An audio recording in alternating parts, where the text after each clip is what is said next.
Hello, everyone. It's Arwen Becker, and welcome to the She Handled It podcast. I am so excited that you have joined us today.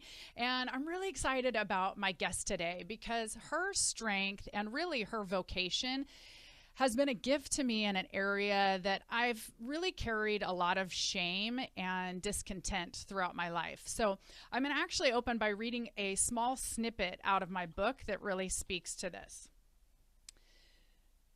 My blessings included that my mom was and is an amazing seamstress. I remember walking through fabric stores and helping her decide what cool fabrics she would use to make my next outfit. I would beg her to purchase something more expensive and often caused considerably more work because of my pattern choice. The memories are etched in my mind, these glaring fluorescent shining lights on the fabric and the old ladies that worked there. And I mean, come on, when you're 12, everybody's old. Above all, I remember the walls of these taupe file cabinets filled with patterns for that one perfect, beautiful dress that my mother would make me for the upcoming dance. Sitting at the tables, I'd flip through the books and I'd admire all the models and I'd just pray that my mom could make that one dress that was perfect. She could. She always could. She was and is incredible at sewing. I had every color and pattern of spandex known to man during the 80s. And alterations, geez, she worked magic. This was fantastic during the late 80s when we wanted our jeans skin tight, so much so that we needed somebody else to help pull them off at the end of the day. And if they ever got wet, those babies were never coming off. She never had to say no for difficulty, only for the price to buy the pattern and the fabric to go along with it. Tragically, sewing is not hereditary. I can't even sew a hem. Deep down, I relished the fact that she made these stunning dresses with these luscious fabrics. They always fit like a glove, and I would never run into a who wore it best situation. She made all 4 of my homecoming dresses, my junior prom dress, and my wedding dress.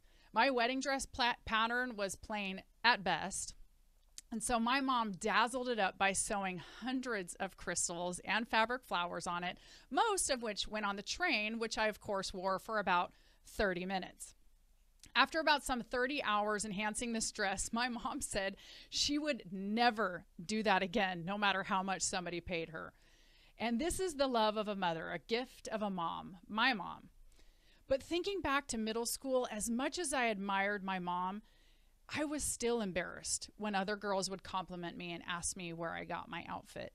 I felt shame that we didn't have money to buy it from the mall, even though it was made better and it fit perfectly. I ached desperately to go to the mall and pick out an outfit like all my friends had, especially to buy a shirt from Guess that declared Guess in really large letters across the front. That would prove that my mom didn't make it. To this day, I cannot stand shopping at the mall because I have such terrible memories of going and not being able to buy anything more than $20.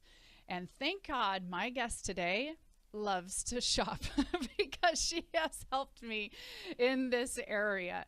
Tia Glover currently runs a full-service image and style coaching business based in Washington, D.C., where she successfully has helped clients of all backgrounds project an improved image of themselves.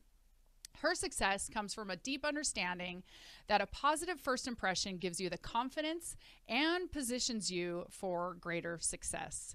She was educated in both England and Nigeria with a background in law and psychology. I did not know that. That is awesome.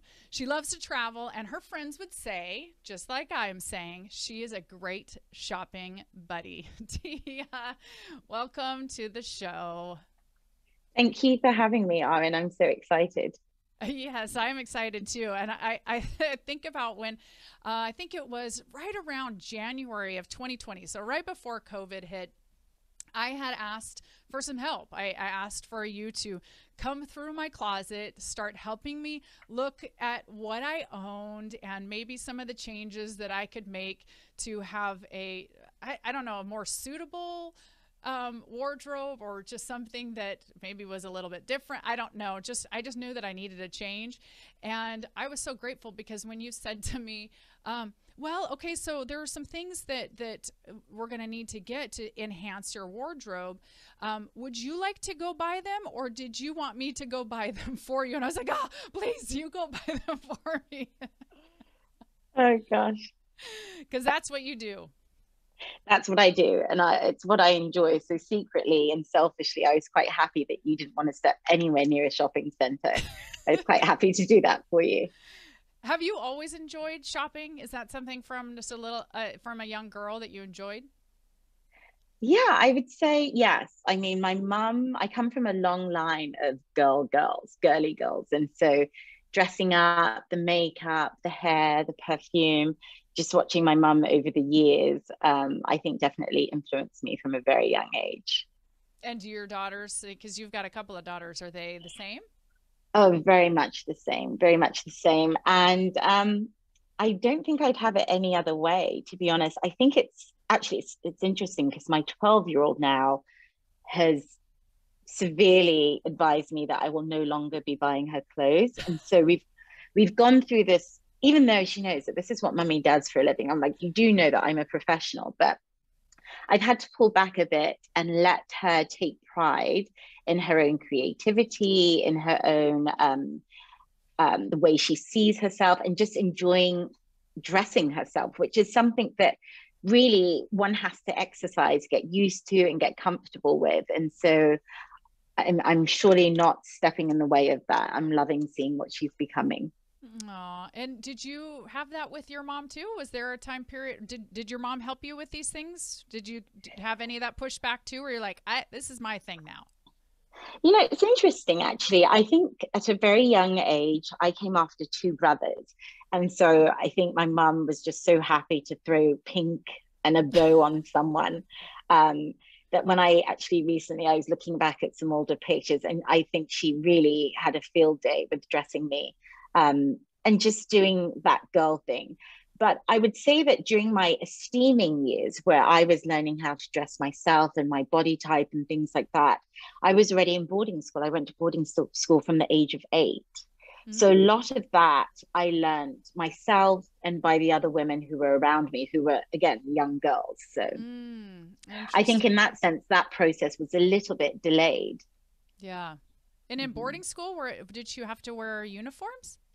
Yes, we wore uniform, and even during physical activities, we had PE uniforms. So essentially, the only time you weren't wearing uniform was over the weekend and your pajamas at night. Yeah. Interesting.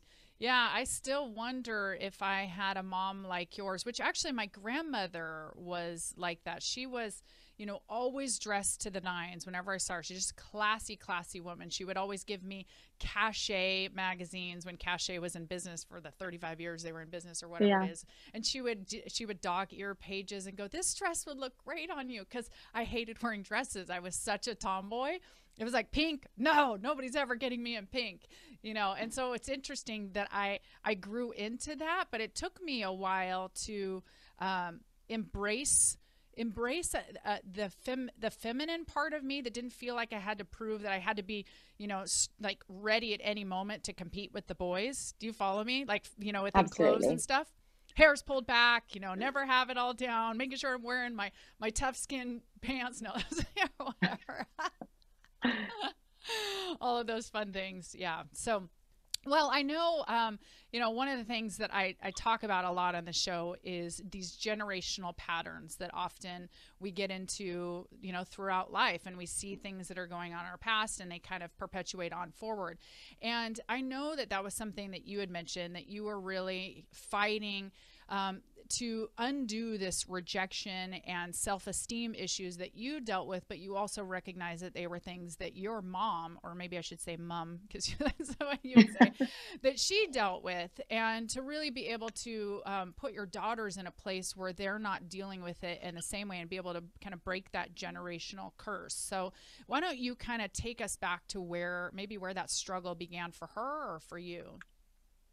Yeah, no, it's funny because you started off sharing that wonderful story about your mum and you spoke of gifts. And that word stuck with me because I think of the gifts that we get from our parents, especially as women, the gifts we get from our mothers. And for lack of a better term, the other things that we get that are almost gifts, but not the joyful kind of gifts, the things that we pass on to our children, not even knowing that we're doing so. And so when I think of rejection, I think nobody loves rejection. I don't think anybody's going to go out their way to seek rejection. But I think we've all been rejected over the course of our lives. And there are different types of rejection. I mean, you have the rejection from the boy that you just absolutely loved and he just would not look your way. And those are the type of rejections you look back at and you're like, thank God he had no interest in me. He actually did me a favor. It didn't feel like it at the time, but a favor it was. But then you also have this feeling of rejection that I'm not good enough. I don't matter. I'm not of value. And that's something actually that I could date back to my grandmother. You know, I think it's a seed that gets sown and you don't even know. I don't think it was an intentional seed. It's like the seed that just fell on the soil and took root and showed up unexpectedly. You've got this massive rose garden and all of a sudden you've got this really coily, ugly weed growing right through it and you have no idea how it got there. So for me, I think the first time I ever felt rejection was being in boarding school. I mean, I know that doesn't necessarily sound like a terrible life. It was quite a privileged life. But if you think, I look at my daughters now and I think what it would be like not being part of their day by day, not seeing how they do their hair for school that day or what they decided to wear and having that back and forth banter with, oh, I was going to wear this, but I'm going to wear that. Or I really like it when my hair is like this, or even what's going on in their day. So I realize even now raising my kids that there are some of those stories and some of those memories that I don't have to share from my point of view because I had been alone for so long. And not for any reason, not because I wasn't wanted or anything like that, but I think at the time, boarding school was really seen in England to be the best education you could give your child. Okay. So that was the decision that was made, not that I was some terrible, undisciplined child. I probably was that too.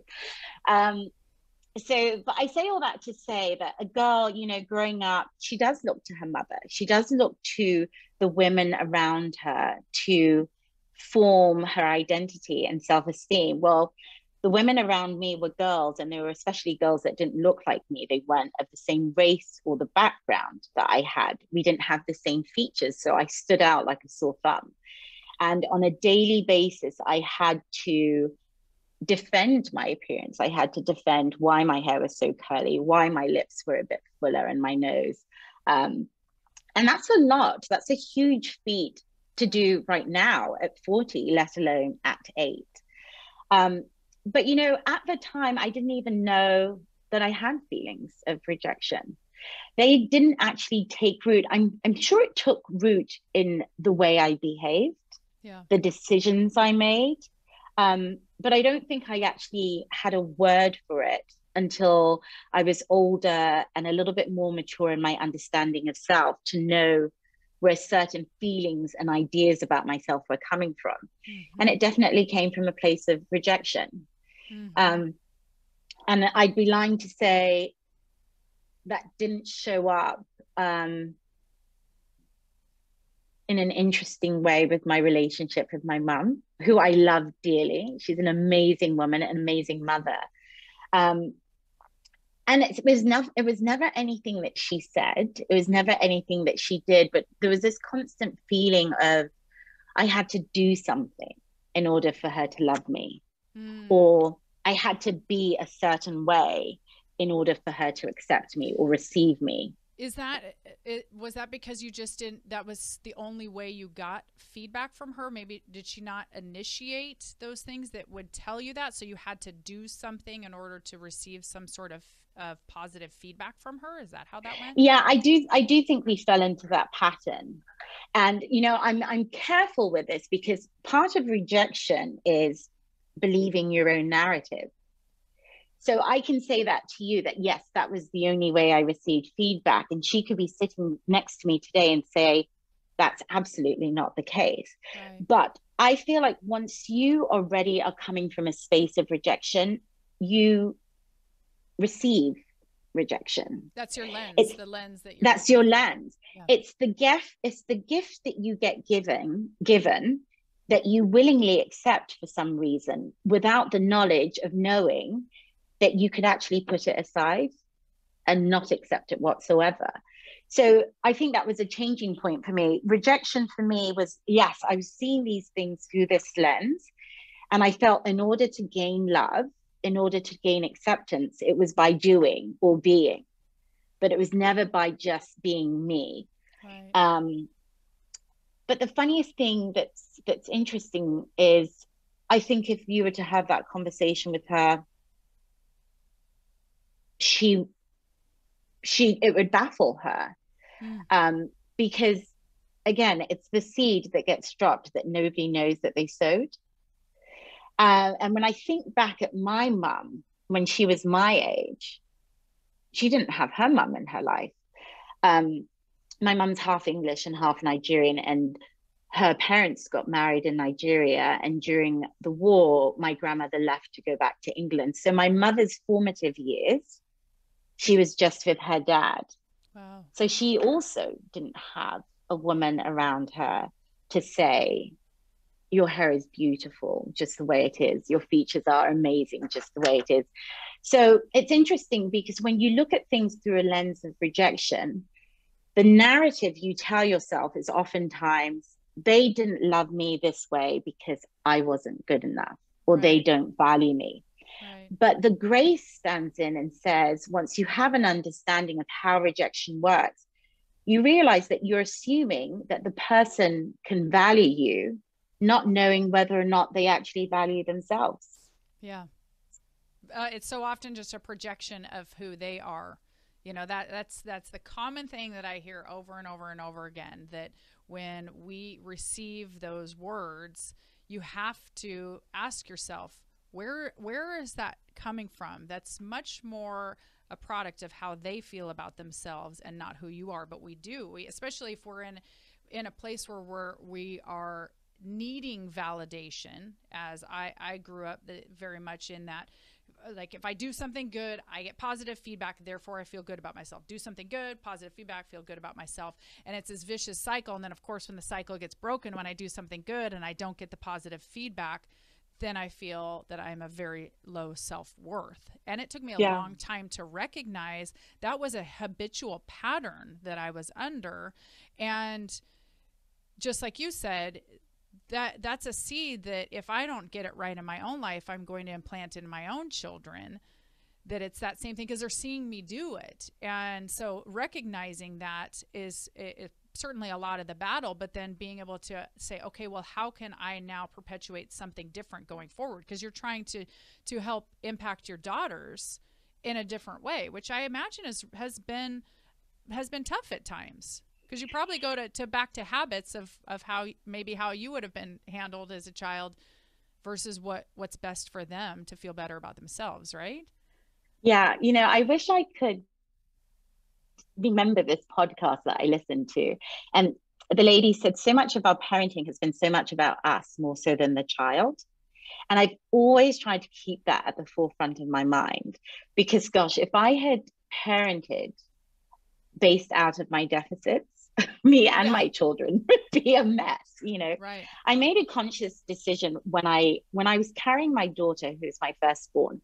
I didn't know I was having a girl. I wanted a girl.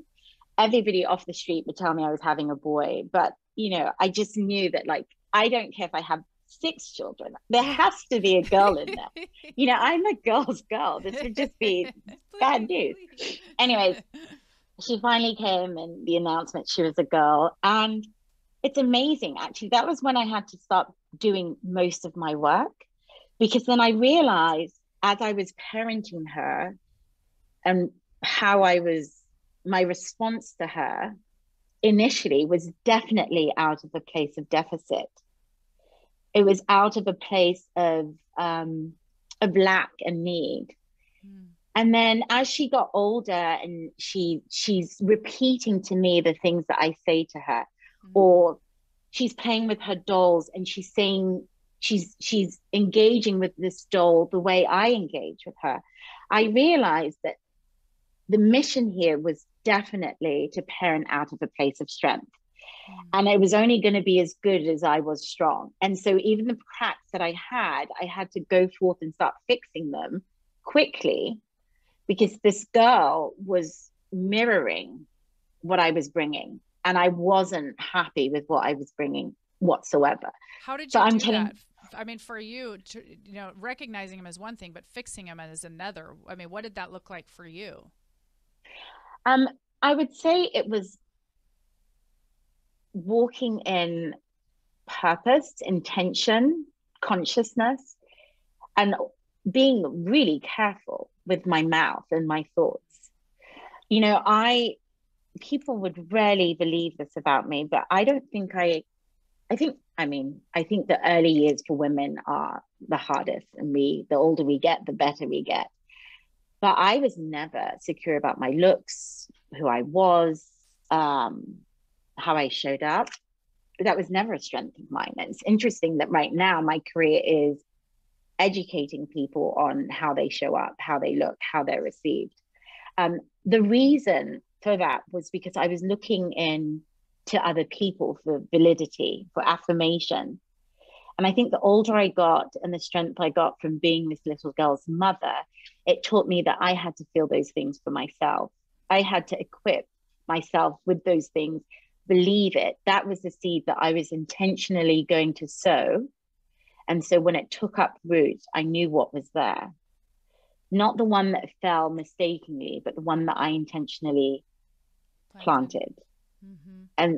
And that was a changing point for me. And it wasn't an aha moment. This was loads of breakdowns, loads of arguments, loads of poor choices because um, I didn't expect more for myself. Mm. And this is not an isolated behavior with just my relationship with my mum, but here's the thing: if you have a parent, you have two parents. Some people are privileged to have two parents. Even if you just have one parent, whether that be your biological parent or your adopted parent, whoever is your caretaker, there is it's a windy road when you aren't convinced that that person who should love you the most sees value in you. Well, if they don't see value in you, absolutely nobody could see value. At least that's the Right. narrative Right. you tell yourself. um, and there could be so many other factors for that, but that is the narrative and the lens in which you've received that information. And you Mm-hmm. can live in that until you come to a point of awareness that your validity, your purpose, who you are, your value, even if somebody birthed you, chose you, adopted you, married you, they don't control those things. Those are things that you were born with. And then you take that person off the hook, Yeah. and then you realize what you have, Yeah. and then you strengthen yourself, and then you start to give out of a place of strength Yeah. and overflow as opposed to deficit. And what power comes from understanding that your worth does not come through another person? Yeah. I mean, to be able to stand in that is such a place of strength when you realize there is no external source outside of tapping into the creator of the universe. There's no external source that is going to be able to give you a consistent flow of who you are and who you should be. And I just want to pull out one thing that you said, one specific word that I thought was so important is you talked about intentionality. And I had another guest who was talking about uh, dealing with OCD, and her therapist had used the term intrusive thoughts. And I'd never heard Mm-hmm. that term that way, but it makes all the sense in the world. And what you were saying too is that you think these things, and those are these intrusive thoughts, these negative thoughts that come through, but nobody has to give attention to them or power to them. That it just because the thought comes through does not mean that that is who I am. Just because somebody told me I am not of value, or told me that I'm worthless, or told me that I am stupid, or that I'm not pretty, or I'm not as good as my sibling, or whatever it is, those we can give power to, or we can do what you're talking about, which is be intentional and say, no, that I'm not going to let that seed get planted in my rose garden. As you said, it was such a beautiful word picture. I'm not going to let that seed take root. I'm going to plant other beneficial seeds within my garden. And I believe that I'm a valuable soil to find other things that should go into it. I just wanted to, Absolutely. intentionality, I think, was so good. Yeah, and I love what you say about intrusive thoughts. And to your point, not only does it matter that it was said or you receive it, but just because it was said doesn't mean that it's true. Right. Doesn't mean that Absolutely. it's true. And I think, and it's interesting, I mean, to just bring it down to a very superficial level, oftentimes when I meet with the clients and we're talking about how they dress themselves or how they see themselves, this woman could be 40, 45, 60. I would tell you 8 times out of 10, somebody says to me, oh, I never thought I could wear this because my mom always used to say I was too tall or my boobs were too big or nothing that your mom would ever think would be harmful. But for some reason, that one sentence, and forget about all the other things she said, like your beautiful blonde hair or your lovely brown eyes, but that one thing has now become a hindrance, and you've used it as an obstacle in how you see yourself because you place so much value in her feedback. Right. And we often forget that that woman is somebody else's child who may or may not have received validity and affirmation from their mum. And this is the beginning of this generational pattern, this cycle that if we just accept that this is the way it's done or this is how our family is and we're jovial and we make fun of our appearances or we say you're ugly but we really mean you're pretty, all those things, if we're not intentional with how we proceed, it continues. Right. Yeah. And Yeah, how did you, I mean, how long have you been in your line of work? How long have you been a style coach? I've owned my business since 2008, and before then I kind of, even though I've studied law and psychology, I was always in the rag trade in terms of either modeling or retail or things like that. Mm-hmm. You know, I loved our first conversation when I had so much anxiety about having somebody come over and look through my stuff. And it's just because I still battle with my own self-worth. And, you know, if I hear something like, oh, you know, I just had all these ideas of what it might be. So for quite some time, I avoided it because it's like somebody coming in and giving you decorating ideas. You're afraid that they're going to tell you, gosh, why would you get that ugly couch that you have? You know what I'm saying? You're like, I love that Right. couch. But if they tell me the couch is ugly, then I'll feel bad that I got that couch.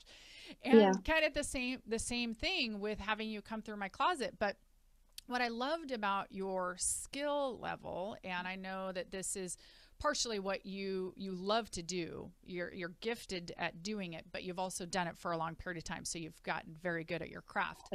Thank you. Is you had a very delicate way of going through my stuff, looking through things, pulling things out, kind of figuring out what things maybe just needed to go, but doing it in a way that didn't reflect back on me in any way that I had somehow done something wrong. Like what you're talking about, like the kid who had the parent who told them, like, why would you get a skirt that's like this? That's not what you did.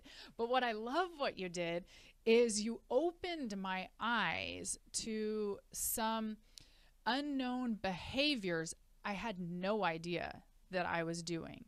And partially is because you went and looked through my social media and you went on my website and you went and saw my interviews and you said, there's one thing I tend to see quite a bit, and that's that you wear black all the time. And I honestly had not even been aware. So you brought awareness, which was very, very interesting, but then really challenged me as to why I go there. And I just thought it was a really interesting conversation because here now, that was January-ish of 2020. So here we are, 16 months past that. And And you're not wearing black. I'm and wearing I'm black. not wearing black. And every time I go shopping, I'll send you a picture of what I'm trying on or what I bought because I'm so proud of myself that through your help, didn't, again, feel bad about what I had done in the past, but I was still trying to do this. I don't want to stand out too much. I don't want to be, whatever this whole construct that I had done, or it's too difficult to try and figure out how to put these colors together. So let's just go with something I know. Let's just go solid black. And it's such a gift for you to be able to provide people an understanding of how they see themselves. And that's what you're also doing for your daughters. You're giving them space to explore that, but also helping to bring some awareness. So Yeah. I commend you for what it is that you do, because it terrifies me. Again, going to the mall terrifies me. Thank you for saying that. It's interesting. What you said, I think, is so important. Is what's of most importance is how we see ourselves. That's where it starts. It doesn't matter how others see us so much as it does how we see ourselves. And nobody can give you that vision. Not your mum, not your sister, not your husband, not your colleagues. You have to walk in the understanding of how you see yourself. And I remember some of the conversations we had, and hopefully it's not too much to share, but I'm thinking, gosh, look, this beautiful woman, stunning. And I got the sense that you're almost dumbing down your beauty. You're hiding away from it. And we unpacked the conversation. You're like, well, I was very sporty. I'm athletic. And I didn't want my beauty to ever be a hindrance. And I'm thinking, it's a gift. Yeah. Walk in the understanding that it's a gift and actually could be a blessing to people, just your beauty alone. The warmth and invitation of your features. They're there. Even that has purpose. Even that has meaning. But for so many reasons, we decide to downplay what we think we need to downplay. And that could be the very thing that somebody else needs. So true. Oh, so very true. Absolutely hit it perfectly. So, when you think about, gosh, you're growing up, you've got these beautiful daughters you're raising, what you do for work, all of these pieces combined, yet looking back at your history and your own self-esteem and value, what would you say are three of the things that you have really taken away through that experience? Um, I'd say one, they're watching. They are watching me like a hawk. They are watching me, so I need to be very clear about what I'm showing them. Two, never place your value in somebody else's hands. And three, there is nothing that you could do to alter yourself or empower yourself that would make you more than enough than you already were. And I think that those kind of change the perspective, because if we came from a place of I'm already enough, I'm already of value, there's nothing that I could do to negate that, to change it, then we're already walking in our best selves. Nobody then has the power to diminish that. So now, let's say if you have a breakup or you have a friendship that comes to an end, and you're laying down and you're thinking, what could I have done to change this? What happened? And why does this person not want to be in relationship with me anymore? And these are the things we as women will keep us up at night. Sure. Outside of the fact that there is an offense that took place or you've done something, you realize that you're like, this person no longer wanting to be in relationship with me doesn't take away from my value or whether or not they see my value. It just means that our season ends. Yeah. So you talk about intrusive thoughts, you kind of silence the noise right there. Relationships end. Right. People get overlooked. Opportunities pass. But why do we always attribute that to our level of value or our level of worth? What if we just owned our value and worth and moved through life knowing that that just was removed because it wasn't for me, it wasn't meant to be in my life? So powerful. Oh my gosh. So much wisdom. My goodness, woman. Woo! I love that. There's about a bazillion things that I think we could tweet out that you have said, because there's so great. much wisdom. But that's all I wanted to give you. I failed to actually ask you right at the beginning the song that you had picked to add to the Overcomer playlist that we have. What was the song that you brought to us? It was God Morning. God Morning. And I love it because it says, I'm not going to sing it, don't worry. Oh, you're not? Come But on. no, sorry. There's a line in there that says, God has flowers for me. God has flowers in me, and there are flowers for me. And I love that because it just meant that you're not only is there beauty on the inside of you, it surrounds you, and you should be expecting of it also. And who's the artist? Oh gosh, Natalie some Natalie something? Natalie Lauren or something. I forget. Okay. Well, we'll have it in the show notes and we'll have that Yeah, link in there perfect. too. All It's right. a So, great good morning song. oh, is It it? really is. It really is. With your Perfect. coffee and your music. Excellent. And then, so the last final three questions. So, a rapid fire three questions. You ready? I think. Ready for this? Okay. So, a best piece of financial wisdom you've been given. Pay yourself first.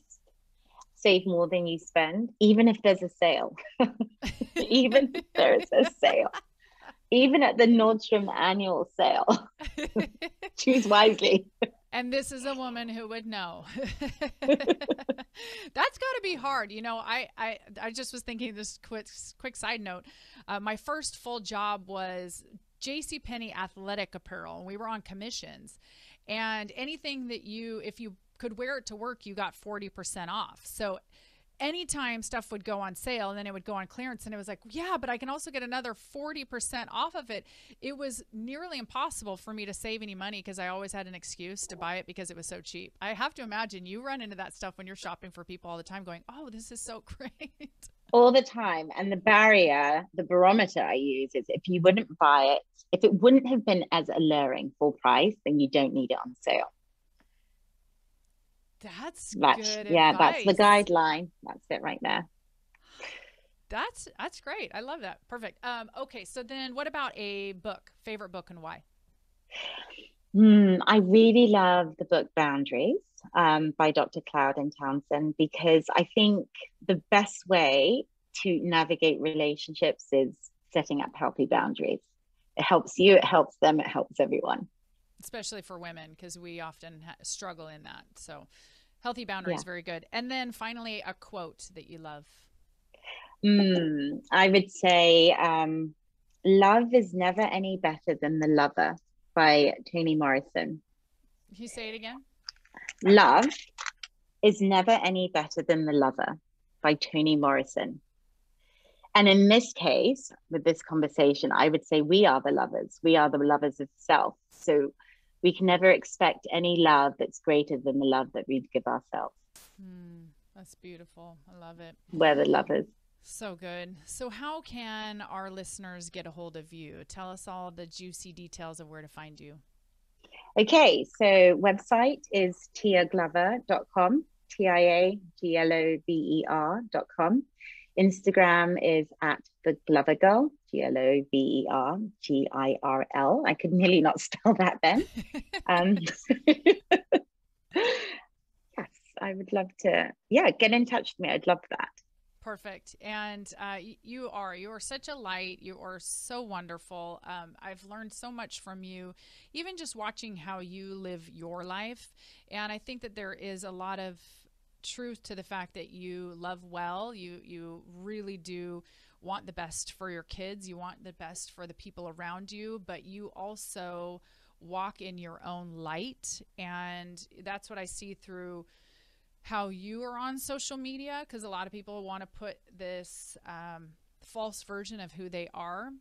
And that gets back to the self-worth piece, right? Of wanting the accolades or posting things just so they'd get, great feedback.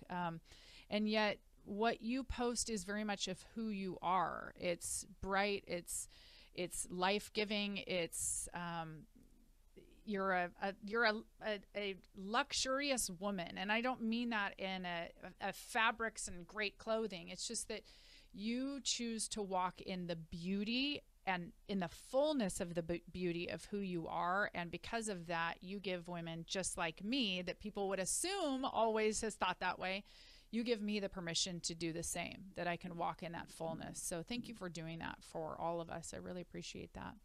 Gosh, thank you so much, Arwen. And I'm able to do it because I didn't always have it. And now that I have it, I cling on to it with both hands. so that I can give it to somebody else.